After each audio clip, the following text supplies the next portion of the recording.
વર્ષો પહેલાં પરશુરામ પોટ્રી અને મોદીભાઈ સાહેબનો બંગલો અને એને આગળની જે ઓસરી રહી ને ત્યાં મેરુભા ગઢવી, ત્રિભુવન વ્યાસ અને ગોકુળદાસ રાયચુરાએ એમને પ્રસંગો રજૂ કર્યા. પણ ત્રિભુવન વ્યાસે એ વખતે એક નાનકડી હાસ્યરસિક વાર્તા રજૂ કરી અને એમાં નાનકડું ગામ ને એમાં બે શેઠિયાઓ રહે, એકનું નામ કરમચંદ ને એકનું નામ ધરમચંદ, અને એમની કરિયાણાની દુકાન ને પૈસા તો કે સુખી કુટુંબ, પૈસા સારા એવા બે, પણ બે સ્વભાવે બહુ ડરપોક. અને એમાં થયું એવું કે બીજા બારવટિયાઓ, અમુક માણસો બારવટે ચડ્યા ને બારવટિયાઓ મીડિયા ગામ ભાંગ, અને ધીરે ધીરે સમાચાર માંડ્યા આવા કે આ નજીકનું ગામ ભાંગ્યું, આ ગામ ભાંગ્યું.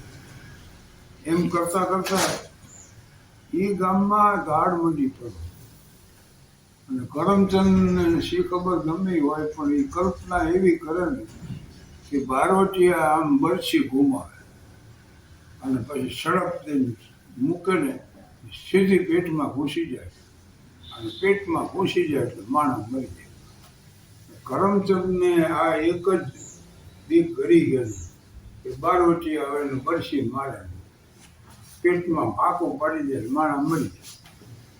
ધરમચંદને વળી એવું કે બારવટિયા આવે અને હોય ઝાટકીને તરવારનો એક ઝાટકો મારે, અને એક જ ઝાટકે માણાને પાડી દે એટલે માણા મરી જાય. બે બીકણ તો હતા, તો રૂમ જે હતા ને બેયના ઓરડા એમાં એ હોતા, અને અંદરથી હાંકળ બંધ કરીને બૈરાને બહાર હોવું દે. એ બારવટિયા છે ને બૈરાઓને કાંઈ ન કરે, પણ જણને કરમચંદ કે બરછી મારે, કરમચંદ કે બરસ ઝાટકો મારે એમ.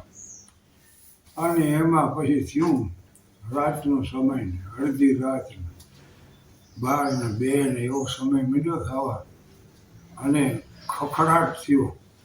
કરમચંદના ઓરડામાંથી ખખડાટ થયો, અને આને થઈ ગયું કે બારવટી આવ્યા ખલાસ, અને હમણાં કપડા તોડીને ઉતરશે અંદર અને બરછી મારશે.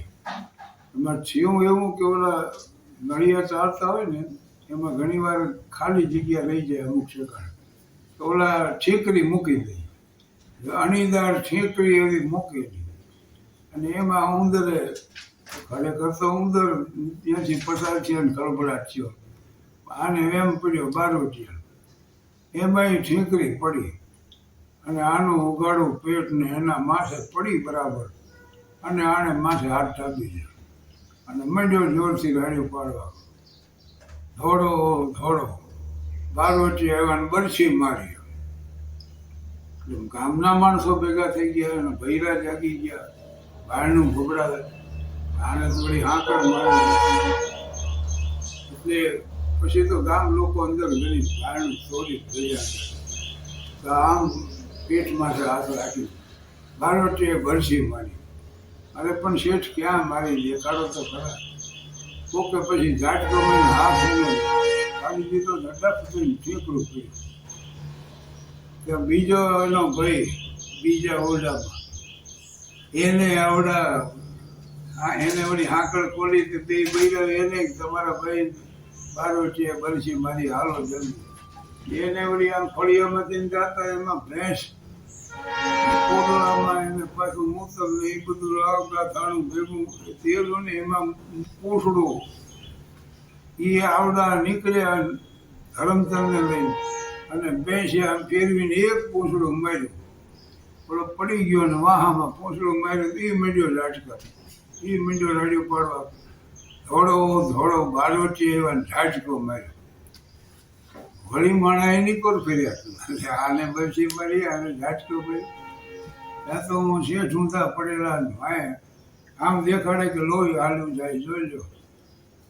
પછી જોયું તો ભેંસે પૂંછડું મારેલું, એટલે બે જણાને પાસે ભેગા કર્યા, કાંઈ થયું નથી, આ ઠીકરું પડ્યું છે, આને ભેંસે પૂંછડું માર્યું. આવી એક વાર્તા કરેલી. પણ સ્વામિનારાયણ ગુરુકુળ મેમનગર છે, એ મારો લગભગ 45 વર્ષથી વધુ વરા થઈ ગયો ઉતારા. અને બાલકૃષ્ણ સ્વામીએ ખરેખર મને આ વાત કરી. પછી મેં એક લેખ એના ઉપર લખ્યો, એક નાનકડું ગામડું, અને એમાં એક શિક્ષકે આવી અને શૈક્ષણિક કાર્ય શરૂ કર્યું. પહેલું જેણે એને નિશાળ સાફ કરાવી, વિદ્યાર્થીઓને કામે લગાડી દીધા. પછી એનું ફળિયું બરાબર સાફ થયું, એમાં વળી ફૂલઝાડ વાવ્યા. અને ગામડામાં તો કાનિયો ને મણિયો ને સગનો ને હેમુડો ને એવા નામ બોલે.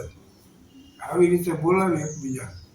શિક્ષકે બધા વિદ્યાર્થીઓને કીધું, જો આ રીતે કોઈને ન બોલાવાય.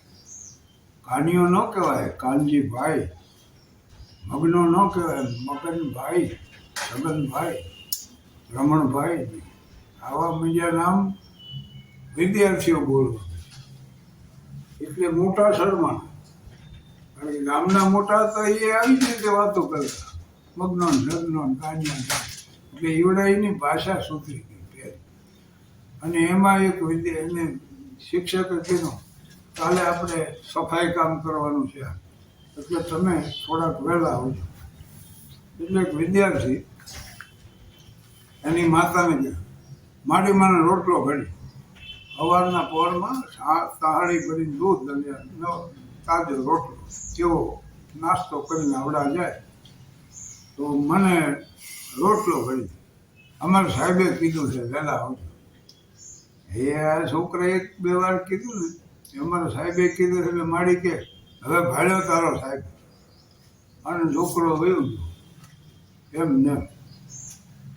અને અહીંયા તો કામે લાગી ગયા બધા છોકરા, સફાઈ કામ કરતા. અને બપોર થઈ ગયો તો માડી આવ્યા, મારો કાનિયો અહીં આવ્યો છે માસ્તરને કે, અને કાંઈ ખાધા પીધા વગર એમને આવતો ગયો. એટલે શિક્ષકે બોલાવ્યા, કાનજીભાઈ એમને આવ્યા છો તમે? હા. એમ તો કે ન આવે એમ કરીને છોકરો રોવા માંડ્યો. ન આવે. મેં કીધું મારી રોટલો ઘડી ગયો, અમારા સાહેબે વહેલા બોલાવ્યા. તો કે ભાડ્યો તારો સાહેબ. એટલે શિક્ષક સમજી ગયા તરત. પછી એને વિદ્યાર્થીને કીધું કે આ માજી કોણ છે? મારી મા છે. કે જો તમારી મા એ મારી મા. તમને ઠપકો આપે ને કાનજીભાઈ, તો તમારી મા મને ઠપકો આપે, એ મારી મા છે ને. એમ કહીને વયા આવતો હોય છે, એમ વયા ન હોય. હાલો એમ કરીને શિક્ષક એ વિદ્યાર્થીને ઘરે મૂકી રહ્યો. આ શિક્ષકનું નામ ત્રિભુવન વ્યાસ, જેમણે ધન્ય સૌરાષ્ટ્ર ધન્ય લખી. પછી મેં આ પ્રસંગ રજૂ કર્યો ને, પછી તો એના પરિવારે મને પત્રો લખ્યો અને બહુ એમને આનંદ વ્યક્ત કર્યો.